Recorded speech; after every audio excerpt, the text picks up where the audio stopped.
What up, NBK fam? This is International Andy, as Tony called me. And this is the first episode of NBK International. I'm going to be doing interviews with fans from around the world. And just to begin with, because like we always do on NBK fam, we give all the props. So first and foremost to Sim, for letting us use the platform. And this great channel. I want to shout out also Steph from Those Bowl Sports Talk, Tony from the Knicks and Bruises, Josh from The Controversy, Ron from Still Knicks Fans, Eru from Die Hard Knicks Podcast, Gmo from Legion of Knicks, Uncle Freezy from Brawl and Tears, and Jarrell from Die Hard Giants Podcast. A little short background where the idea of this series come from. I remember days when it was years ago when I was so shy because my English was so bad and I only listened into the shows. Of course, the quality of the shows around YouTube was way poorer and stuff like that. But Sim is, for me, he was still doing the best job possible.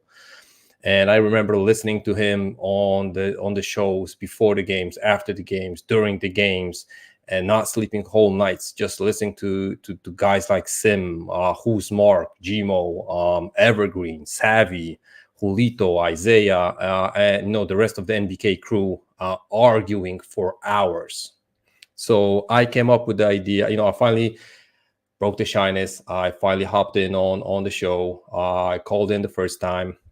I was able to talk with the guys, and it was so cool to interact with guys that you listen to and watch on YouTube, right? So I came up with this idea for this show. The purpose of the series is to give Knicks fans from around the world a chance to be on such a big and great platform like Sim Build It. And I think that's the thing that we fans in Europe and around the world don't have in this scale that this is possible on NBK. And on the other hand, I think it's cool also for fans in NBA fans and NBK fam to know the perspective of us fans from around the world. What are the problems? How to watch the games and all that around the whole NBA fam. So once again, thank you, Sim, for using the platform. I'm gonna hit the intro and then introduce our guest for today.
What up once again, Knicks fam? Let me introduce to you today's guest, Daniel Jahn from Knicks Nation, Germany. Daniel, what up, bro?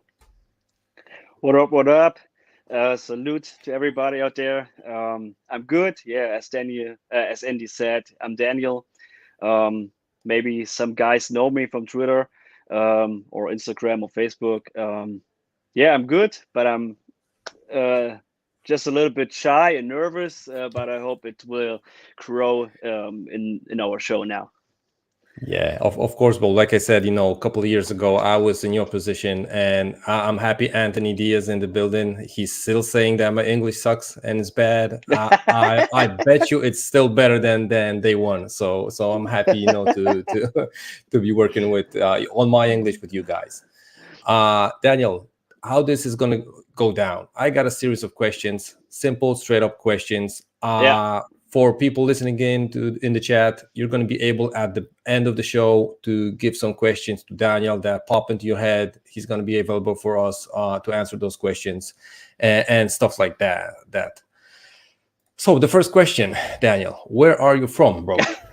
Yeah, we taught it in intro. I'm from Germany. I'm the president of the Knicks Nation Germany, the first German-based fan club official in the register. Um, it's like maybe you guys know Knicks Nation France, and so we are the first ones from Germany. Andy is also a part of us, a member. We have not only fans from Germany, we have only fans from also friends from Switzerland, Austria, like Andy, and another guy from Poland, a guy from Ireland, and a lot of guys from the US as well. So we are founded this group in 2017, um, September 8, and we started with 13 guys, and to this day we have 164 guys to this day. Cool. Just to add on this topic, Daniel, we're gonna go on into the visit that you had in the USA a couple of Yeah, weeks back at the end of the show to in the open question, section. So yeah, going further with the questions, how did you become a Knicks fan? Because in Europe you can yeah. literally pick a team and you're not affiliated with it by birthplace and stuff like that. So So it was just a random situation. My aunt, I was at my aunt's birthday, and it was the year 1999. So as you guys know, the Knicks have this run, this incredible run from the eighth seed to the finals. And I saw some clips from the Knicks against the Pacers in the Eastern Conference Finals, and I saw Latrell Sprewell, and I was here on fire, man. I might, I think about, man, this guy's great, and I speak to some friends of mine if they know if we have a basketball club in our town, and they said yes, we have one. They start a youth section, and I think a few weeks after I saw these clips from the Eastern Conference Finals, I started playing basketball, and since that day, I'm a Knicks fan. So since 1999. cool. I'm going to tell you briefly how I became a Knicks fan. Well, I remember I was born in New York. My parents moved here in Ah, good. 1990, so it was probably sooner than that. But the first video games that I was playing, like NBA Live or whatever that was. NBA Those Jam, or series, yeah, something like that. And I remember, the first team that I had to pick was my hometown team, which was the Knicks. And of I had course. a younger brother, right? So he was picking the team that was closest to New York. So he was a Nets fan, and Oh, I didn't let him be a Knicks fan because it's like, this is my team. We can't play like okay. Knicks versus Knicks in the game. So he had to pick another team. And in Poland, back in the day, it was like the Bulls fans, Laker fans, and only like those big club teams that you could basically know of. Till this day, in Poland, you can only watch like one or two games live. Back in the day, it was like replays and it was like one game per 2 weeks. Yeah, So they all showed, like some crazy game that nobody liked to watch, or only those Bulls games that was Jordan was playing on, and stuff like that.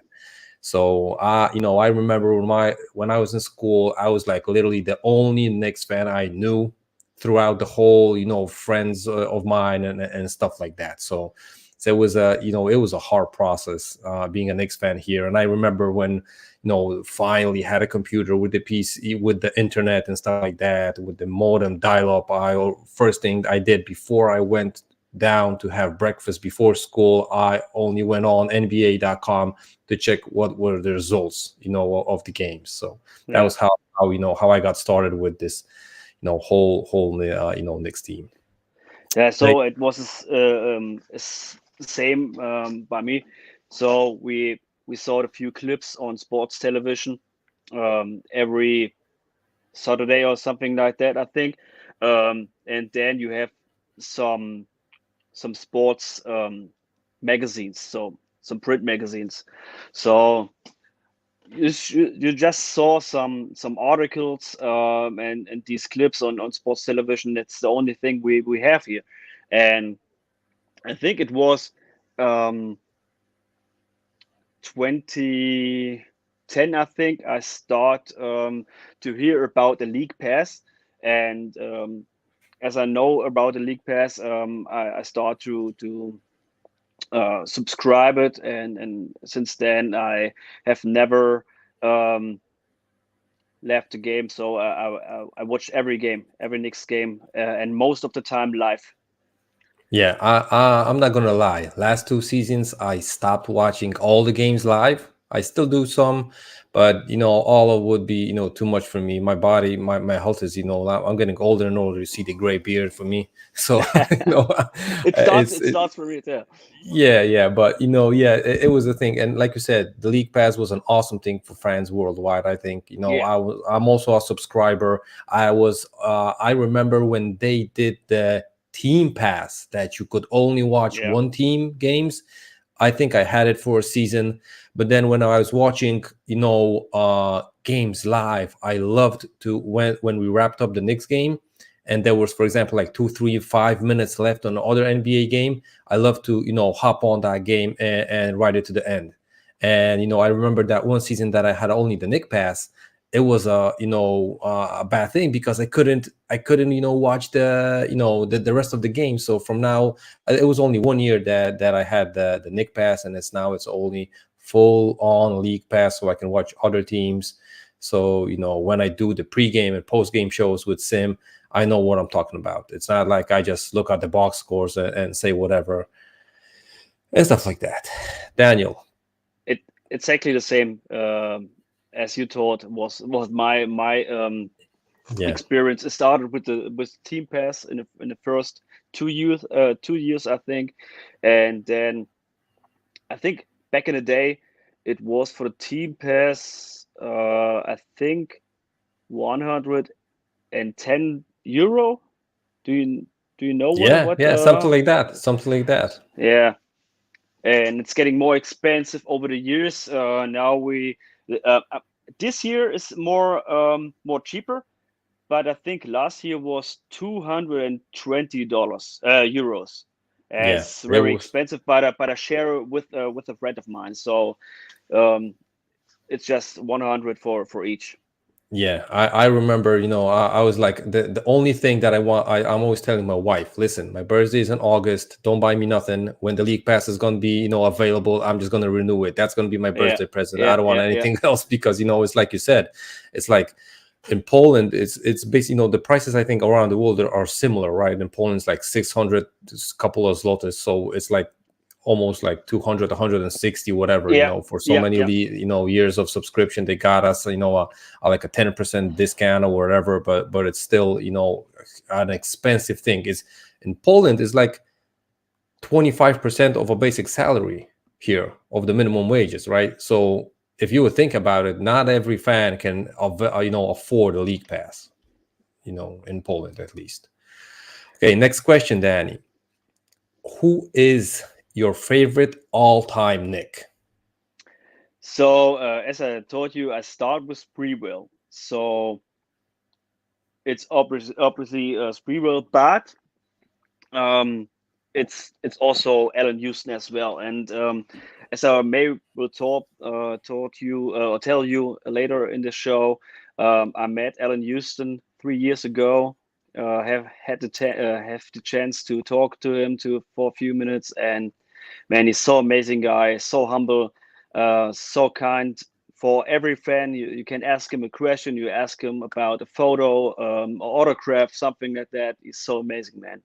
And these are my two all-time favorites: Alan Houston and Latrell Sprewell. So the guys Yeah. from 1999. Yeah, and listen. Last time he did an interview in the Knicks game break, I think he said that he has 7 kids. Yes. I was like, Yeah. wow, Yeah. 7. Yeah.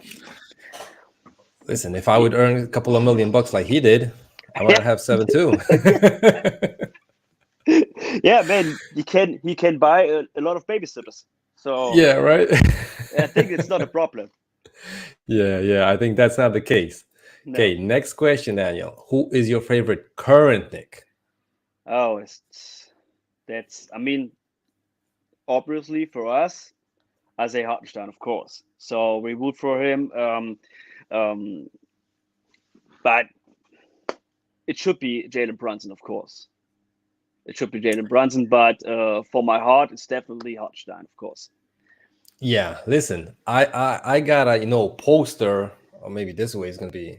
This is Deuce Oh, McBride on my Deuce! wall. Wow, So listen, I'm great man. I'm I'm not taking any, there's no pros and cons and stuff like that. I just, I always pick a player before Deuce. I always pick a player before Deuce. It was Frank, and I have an autographed picture of Frank here. So Um, he was one of those guys that I did you yeah see it? Did you yeah see yeah I it? see it, I see it, yeah. I was So a big part of the Frank hype as well. yeah. Listen, I love that kid because he was playing the kind of basketball that fit my philosophy. That I would love to play with a guy like that. He would do all the dirty work on the floor. I Yeah, could be left on with the shooting and stuff like that, which I love to do on the court. So I would love to play with a guy like Frank. And that's why I love them, and the same goes with Deuce. yeah, I love to play with guys that have the same skill sets as a Deuce McBride, so that he would be probably my favorite current Nick. I'm not saying that he's the best current Nick, but my favorite probably will have to yeah. be Deuce McBride. From your heart, you know. Yeah. Yeah, I, exactly. I Next question: what is your happiest Knicks moment that oof. you remember? So you know me. I think in the last 3 years I have a lot of happy moments. Um, hmm, what is the biggest one? I think the biggest one is my MSG commercial, which came out 2 weeks ago. Um, we will speak about that. And man, to saw me live on my TV during a Knicks game, what is better than that, man? What is better than Yeah, that? that was awesome. I'm not gonna lie, I was a little bit jealous, but I'm Yeah. not that kind of a person, so, to be jealous of Yeah. other Knicks fans and stuff like that and friends.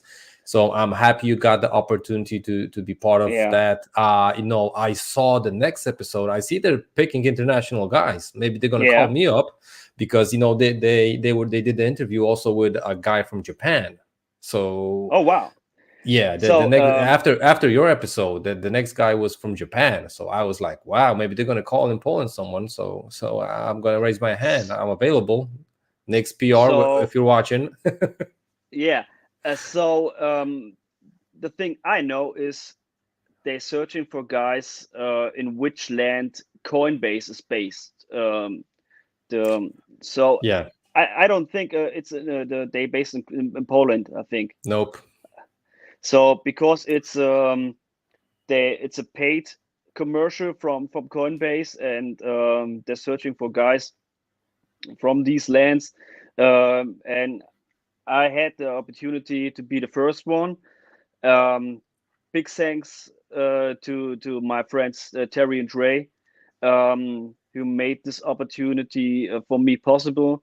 Um, they are a long life season ticket holders, and there was a girl who works for MSG Networks, and she asked for if they know some guys or some Knicks fans from Germany, and Terry and Trey said yes, we know him, and we know a diehard Knicks fan from Germany, and yeah, they gave them my email address.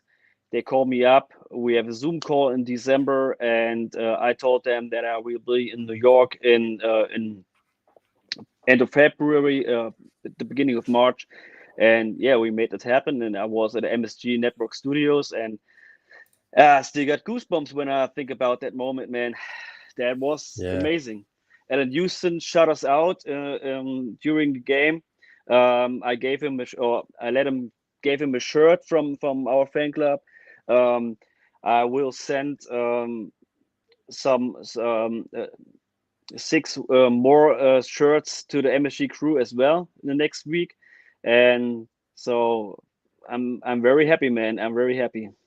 Yeah, I saw Alan Hahn, shouted you out, guys, for Yeah, the on the show. So I was like, these guys made it. They made it. So yeah. yeah. Okay, the next question, and this one is actually, let's say, sponsored by Tony Crow. He's doing the Knicks and Bruises channel. So, what is your biggest Knicks bruise? A bruise is a bad memory that you have, like Hmm. worst thing possible you saw and remember from the Knicks history. Um, I think, and maybe I some guys will not hear that, but I think it was the injury from KP. KP's injury. I was a big KP guy. We met him also in Berlin. We have the opportunity to meet him with 10 guys from our fan club. And the moment he torn his ACL, what ACL or MCL? ACL, ACL. ACL, yeah. Yeah. Um, to be honest, I cried that night. I cannot believe that happened. And yeah, KP was my guy, man. I know there was a lot of shit after that, and I still think the problem were his brothers. So because they want to manage him and they want more money and something, all the vibes. And KP taught in the last interview he played against us, and I think it was in January, that I was wrong. I taught a lot of toxic stuff on Instagram and Twitter, and I was wrong. And yeah, I mean, I believe him. Yeah, I I'm maybe not I gonna may I lie. maybe I may I may be the only guy, but yeah, Yeah, I tore my ACL twice, and I yeah, would still give my good ACL to him if he was still a Nick, if that was possible. yeah. But no, I think mine, like the bruise that I'm still so familiar with and I can't get out of my mind is when Carmelo Anthony got blocked at the rim from Roy Oh, Hibbert. from Roy Hibbert. Oh I yes. was like, Oh yes. Oh I yes. was like, I couldn't Ah yeah. believe it. It was like Yeah. something like, you would play the lotto and you have like five, numbers Oh and you're yes. waiting for the sixth one and you're like, you were so close, and it was like missed by one figure, and it was like and Oh I yeah. remember, Shit. and I was thinking like, listen, this is one play, they're gonna come back, and but you could feel the energy shift in that play so badly that we couldn't pick it up by any means. Yeah. And the worst thing is that Roy Hibbert, after that series, he was such a He sucked. bum. He Yeah. was He out of the sucked. league, stuff like that. And I couldn't Yeah. believe it that a guy like that ended the Knicks, playoff run. And I was really upset of that. And that's the memory that, if you ask me what's my, I remember the bad things, Ewing mixed free throws, and Charles Smith couldn't make a bucket from under the hoop Oh and stuff yeah. like that. I remember all Oh that, right?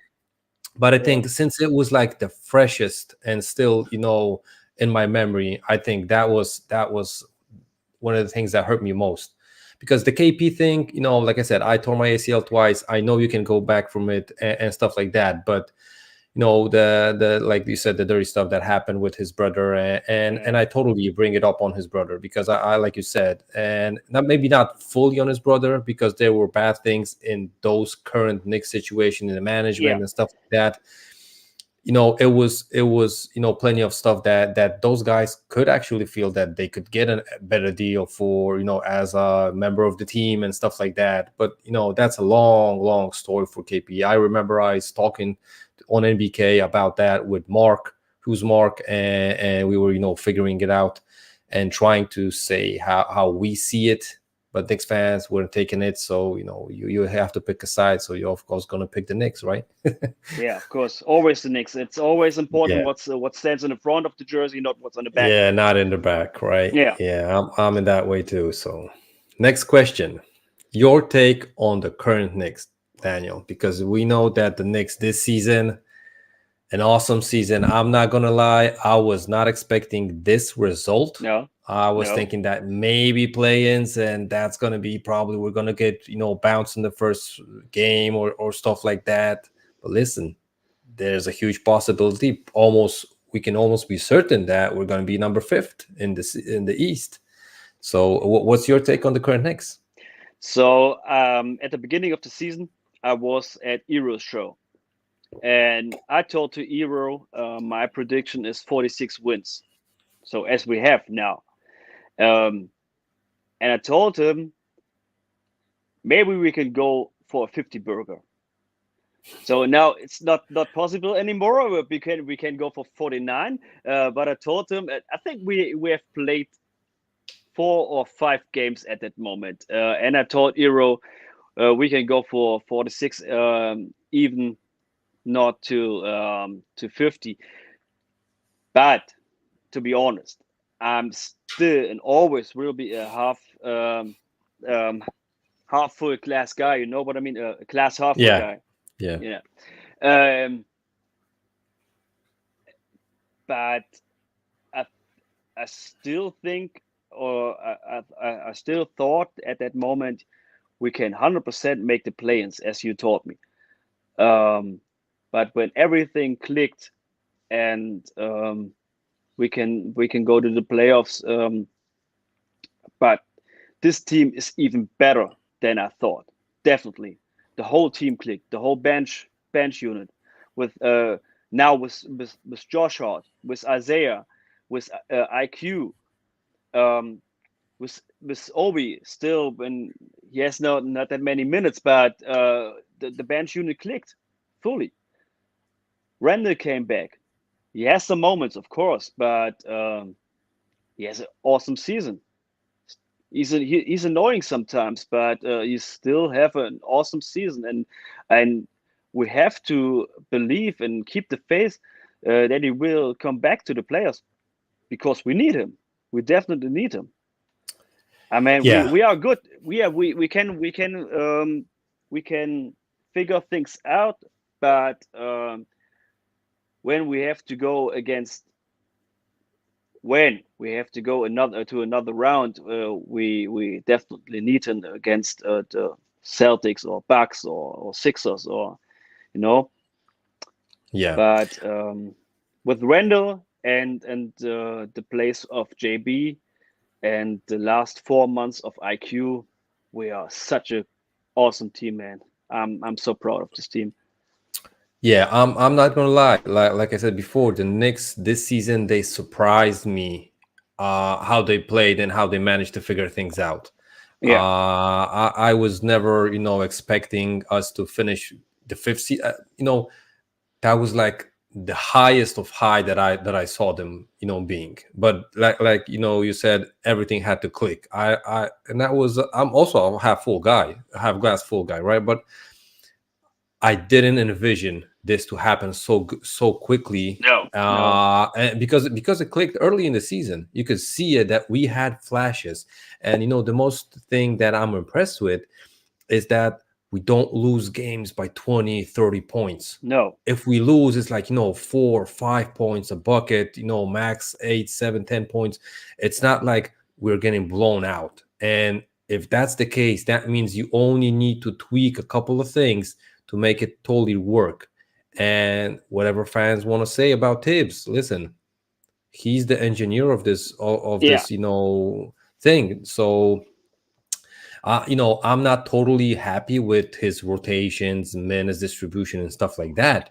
But then again, you see it in the results. So how yeah, can you bash one man on this, like the head of the whole robot and stuff like that? That's making the things work, right? So I think you gotta have praise for Tibbs too, of and course. however he does it, he's doing a great job, as far as I see it, because he showed us Knicks fans that he can make this team such a good team out of these players that even we didn't envision this happening, right? So And he makes adjustments. So yeah, many. but Yeah. maybe some guys, and mostly the guys on Twitter, will not see it. Yeah. And I have to ask you this, Andy. You know the situation on Twitter the last couple of months. Uh, I I cannot understand what's happening there. I cannot understand what's happening there. We are so good, and people arguing against each other for topics who are so small. And oh man, Obi Toppin, could we play 3 or 4 minutes more? No, man, we are winning. We are fucking Right. winning, and there's no reason to argue about that. There's no reason. Yeah. People And arguing about because Tips is screaming on the sideline, but that's his mindset his whole career, and it works, and most of the time it works out. And I cannot understand the people who are arguing about some bullshit like that, and especially the last couple of months, man. It's so annoying, yeah, man. I'm not gonna lie. Listen, I'm filtering Twitter people nowadays because I followed literally every fan that popped into my timeline. I was like, I'm Yeah, gonna give them a follow, I'm gonna give them a yeah, follow and yeah, stuff like yeah, yeah, that. yeah, But then again, my timeline became such a toxic place. I was like, yeah. okay, these guys gotta go, these guys gotta go. And every now and then I'm like sitting and I'm like, okay, I'm blocking people, I'm muting them, whatever it's called on Twitter. uh I don't need that toxic environment in my life. As So I it's not worth it, right? So no, I have not the time to start a discussion with some guys. I mean, you could be on Twitter 24 hours, yeah, 24/7. You could be on Twitter and arguing with guys about this and that, and it's most of the time it's bullshit. It's really yeah, bullshit. yeah. It's like you're saying, it's crazy how some people have so much time to argue and to Yeah. bring that negative energy around, right? Okay, Daniel, going to the next question. What would you change on the current Knicks? Even though, we're having such a successful, season, there's probably things that you could say, listen, we can improve in this place. We could trade for a guy that will play this position and stuff like that. This is like, a fairy tale scenario, right? In off season. Yeah, probably in off season because nowadays, listen, we got to cross our fingers and hope that Julius is going to be back for the Yeah, of playoffs. course, of And course. and in the off season, what would be the moves that you would make? Try to get us even better. Hmm. Um, I mean, I had the idea a couple of weeks ago. We could stay with this roster and add some more guys like Josh and Isaiah, some more role player stuff and good role player stuff, um, in exchange for to be after a superstar. So we all know our front office will go for a superstar this offseason, 100%. But I would stay with this roster, maybe 1 or 2 possessions, but I would stay with that roster and see what's going on in the next year, man. It's Yeah, it's always it's always.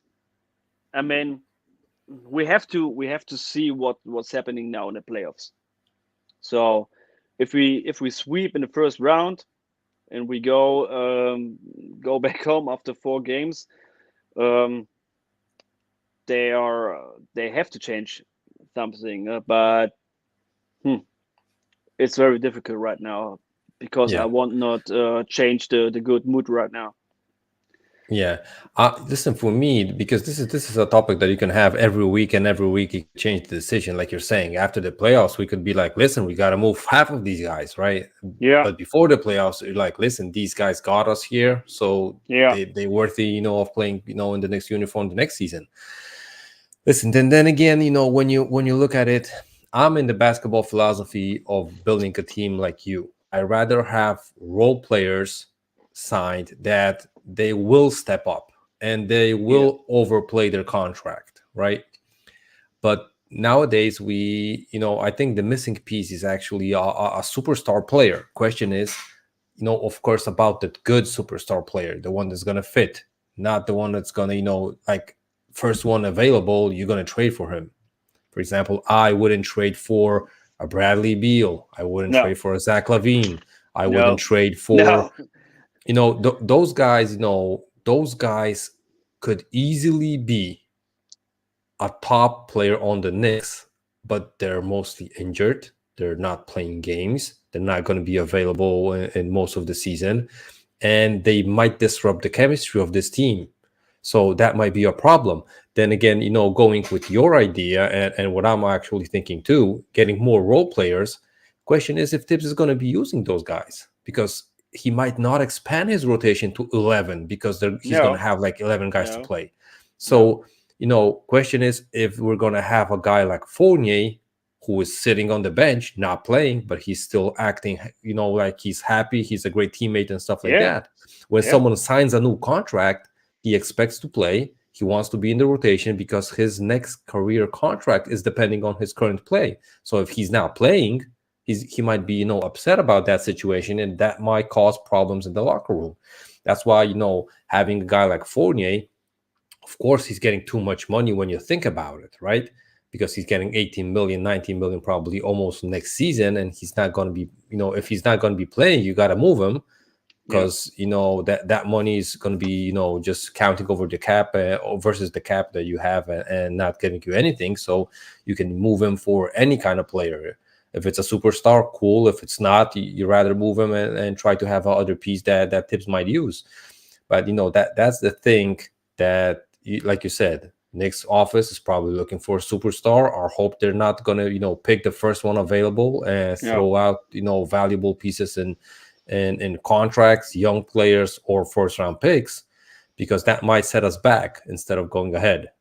So S- So, Andy, like you said, if we can go for a superstar, it definitely not should be a Zach Levine or old Dame Lillard. I mean, he's amazing. He has a great season, but he's not yeah, fitting in our age timeline. Yeah, time in timeline. our Yeah, timeline.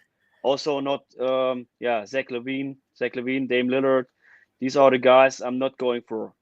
Um, yeah, if we have somehow a chance for a guy like Joel Embiid, that's another level. That's another yeah. level. Joel Embiid is a different player for sure, and he would be probably on my list that I would trade for. Yeah, Of course, depending 100%. on the the deal, right? The guy that I would probably make a trade, also Donovan Mitchell, but for a certain Of price, course, of not like course. 6 first round picks, which is going around No, Twitter. So I think that was just a fake deal, or the and I first think proposition he still thinks, man, about the Knicks, right? oh man, why they don't pick that Yeah, one more pick for me, and they have me. yeah, yeah, probable. One of the other names that I would consider probably SGA, Shea Gilchrist Yes, Alexander from the 100%. Thunder, young guy, and probably top of my list, if I could get him Luca, for a good price, Luca. Jalen Brown from the Celtics. And I hate the Celtics to like most in the league probably, but Yeah. Jalen Brown would elevate this team. He would elevate this team to I think another level. An alpha male, an alpha character in the locker room. I hope he wouldn't butt heads with Julius or with Mm. Jalen, because I would love those guys to be around him. But he would be one of those guys that will probably fit this Knicks roster, and he's one of those guys that would be the missing piece. So I would consider him of course too. But did we have enough money for all three of them? JB, Jules, and Jalen Brown? Well, We have we we could have to we have have. we have to trade RJ, right? No, And we didn't have to trade RJ. If no, the Celtics would take a deal, for example, like D Rose and Fournier, that would give you 30, a couple of million. So you just add Okay. the things that the Celtics would want. They probably would take a bunch of picks, because I'm not sure. Maybe they would want quickly, which I would Yeah. be cool Yeah. trading, because I'm not a huge Yeah. quickly fan. But Yeah. but then again, if for example, if they want, let's hypothetically, right, they want 5 first round picks for him, and if you trade RJ and you just can keep 2 picks, I would rather keep 2 or 3 picks and trade RJ in that deal, because you would have to make room in the starting lineup for a guy like Yes, of Jalen course. Brown. Of course. Of So course. you're not putting RJ on the bench, and you're not probably, as far as I see it, you're not putting Grimes on the bench. So But one of those you guys mean, would have to go in that trade. yeah. Um, it's maybe not the honest answer, but I would rather have IQ than Archie Barrett right now. Listen, it's a fair debate. I'm not going to argue. For me, I think RJ Barrett, like I said, several times on NBK channel, RJ Barrett is a good player. He's methodical, fundamentally sound, and stuff like that. But he doesn't have the talent of a number 3 pick, and that's not a No, knock on him. He no. just has to practice more than the guys around him to reach their level. That's the definition of talent. Talented guys do a thing, a practice a couple of times, and they know how to do it, and they learned it. RJ needs to do it and repeat it and repeat it and repeat it and repeat it to get it done, to learn it. So, And he can do it. There were players in the NBA that were guys that didn't have the talent but had the work ethic. And I think RJ Barrett has the work ethic. Question is, if he's going to be willing to work harder than any other Nick on this roster to get way better, and to keep pace with the contract that he extended with the Knicks, right? So yeah.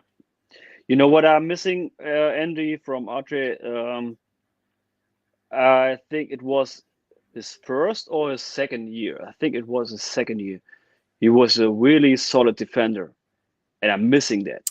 I'm missing that right now.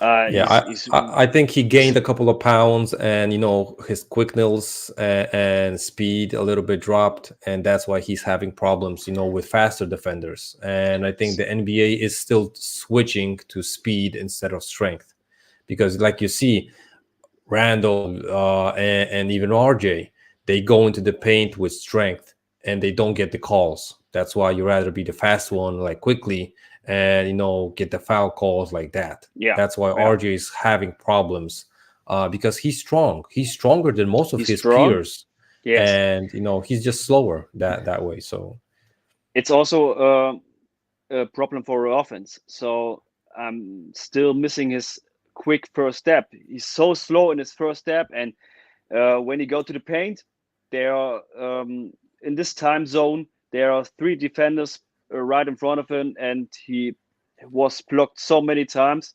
Um, I think it was better the last 1.5 month now.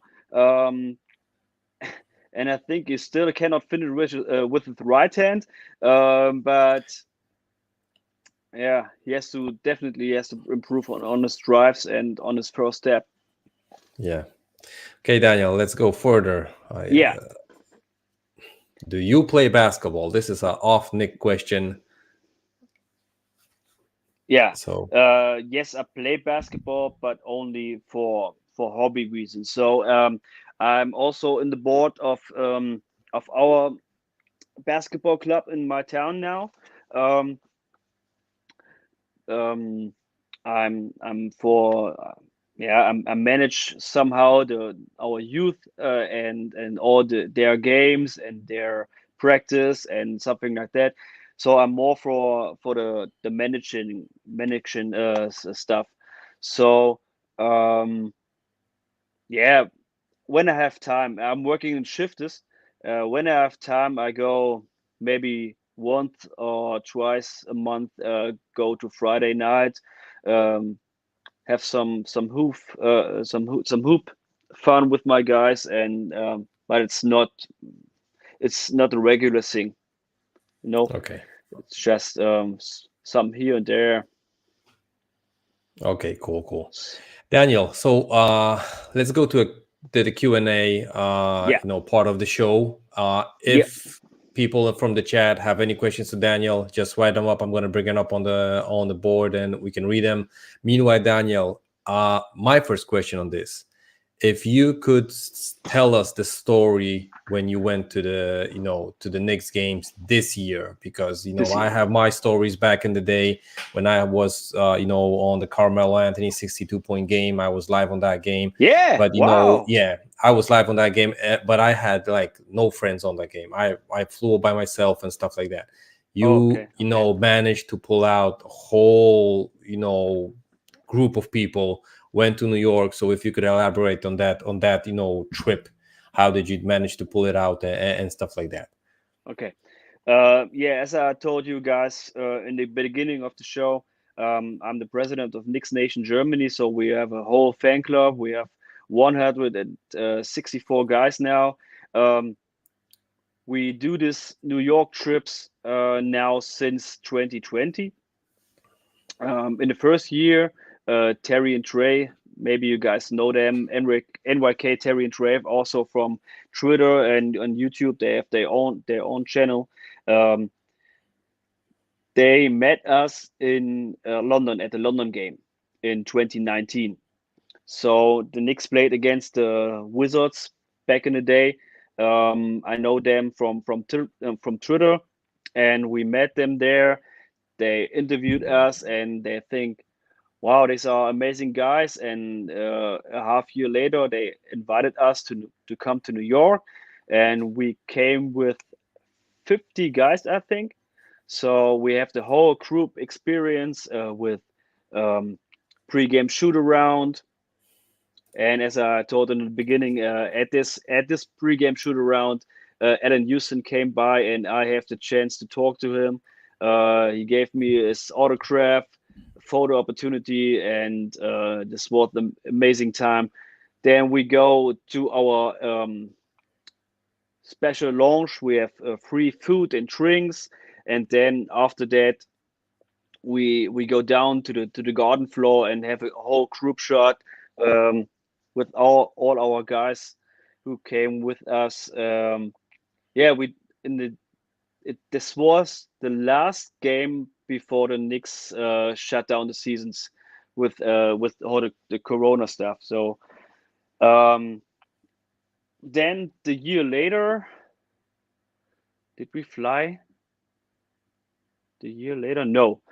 In 21, we not fly over to New York, but we came back 2022. I think with 15 or 17 guys.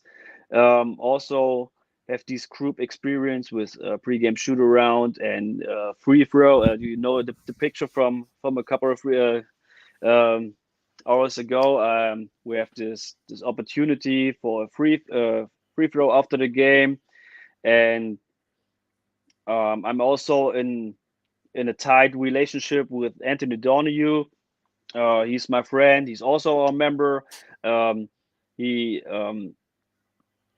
he collecting all these guys for his events, so we have the chance to go to his event, and yeah, it was an amazing experience, man. They filmed me. I was at the video cube during the game. It was great. That was great, and yeah, and I was at the Garden now 8 times, and we never lose a game when I was there. Yeah, that's cool. I was on the Garden for 5 games, I think 5 or 4 games. I think the record is like 4-1 when I was at the Garden. And every year when the schedule comes out, I'm just looking where the Knicks have that homestand, because I know Yeah, that they're going to have a 5-game, 4-game, 5-game homestand. If the next game is like in Brooklyn, I'm like, okay, I got 6 games I yeah, can go. So I'm flying out for a week or like 10 days, and I'm trying to get in all these games. Even if I don't get them, I'm trying to, watch it at a pub or stuff like yeah, that. So, that's an awesome experience. Maybe next season I'm going to be 40 years old. maybe I'm gonna ask my wife for a present like that, so I can fly out for to New York and watch those games on Yeah, that homestand. So maybe with us together. yeah, of course. Well, I would love that. I know that you proposed it to me this year. This year was a no go for me. I knew that. I Yeah, know. I was thinking maybe I could sneak out for a week or stuff, but that wasn't possible this year.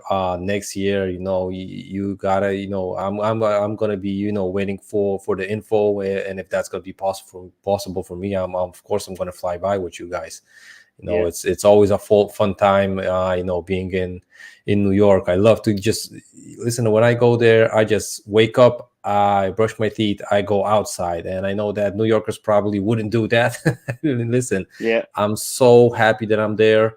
Walking around, a bagel for the breakfast, a pizza for lunch, some Chinese cuisine for dinner and stuff like that. And I only come back, to the apartment to sleep. So it's always fun for me, like for have that experience to come by and fly to New York. So And Andy, for me this year, and also the last time I was there, um, the meet with all the friends from Twitter and Instagram, and know them now personal, and that's really cool. We have cool conversations and drinking some beer together. That's maybe even better than the games. I mean, the games yeah, are crazy, but to meet these guys, man, that warms my heart, and it feels so good, man, to meet them. yeah, yeah. Listen, I love the NBK crew. I know I'm when you see me on this show, it's only like 20% of the time, maybe 30% of the time. We have so many discussions behind the scenes, before the shows, after the shows, and back in the day was even more because we had more casual guests, on the shows, and we were talking for hours. I got I remember, after the show, we were talking like 3-4 hours with guys, Wow, whose great. Mark fell asleep on, while we're discussing. I got a screenshot him sleeping, on the show. So that was, there were funny things happening, That's on those great, man. shows. Yeah. So like you said, meeting guys in person would be, a blessing, for This is me. But, great, man. I know that's going to happen. Same as when I'm gonna be sure I'm gonna have that ticket and stuff like that. I bet you Sim is gonna trying to round up some people, so so we can have a meet and greet and stuff like that, go to a game together. That would be crazy opportunity for me to meet these guys live. So you can talk as much as you want behind the season on camera through internet, but meeting people in live is like Yeah, an awesome it's thing. a whole So different situation, and it's whole yeah, more humble and yeah, they guys are great, man. yeah, They yeah, they are and well, there's they stand there with open arms and say, "Man, so crazy yeah. that you're here. We love you, man." And it's really cool. Yeah, That's really cool, it's man. really fun. Daniel, because I don't see many questions from from the fans, because probably it's because the first show, so didn't have anything prepared. But one thing that I want my guests to do is invite in your language Yeah, people to follow Nothing But Knicks on Twitter, whatever, YouTube, as the channel. And if you have any guests that you would like me to have on the show, just throw them names out. I'm going to reach out to yeah. them, see if Good, if good, if good, I can good. have them on the show. I got a couple of guys planned. I wanted to do firstly from around Europe. I got like almost every country has a Knicks fan, and I got these people, talk to them like even weeks, months ago. So I'm gonna have people from other countries. But if you have any guys from our club, Knicks Nation Germany, they're not afraid, and believe me, you don't have to speak perfect English. I know German, but I'm not gonna be talking German with you. That's for sure. I learned it in preschool, but I think if they want to hop on, we can set it up an interview for them. Of course. So whoever was listening, sure. Daniel, this is your time. Please, in German, invite people to follow. I'm gonna clip it, so and we're gonna share it around Twitter. So we're gonna have more followers on Nothing But Knicks. Hallo Freunde da draußen, hallo Knicks Nation. Ähm, die Knicks Nation im Allgemeinen ist mittlerweile eine weltweite Geschichte. Ich spreche hier zu Andy von Polen. Wir haben Freunde in Schweiz, Österreich, Frankreich, Irland, Schottland, England. Ja, folgt auf jeden Fall Nothing But Knicks auf Twitter, Instagram, Facebook, YouTube auf jeden Fall. Folgt Andy auf Twitter. I think it's Andy Endpoint, right? Black Randy. Black Randy, ja, folgt ihm auf jeden Fall. Cooler Typ und ja, let's go Knicks. Let's go to the playoffs, man. Okay, thank you, Daniel, for the interview. See you next time. See you around. Peace, NBK fam. Peace, guys.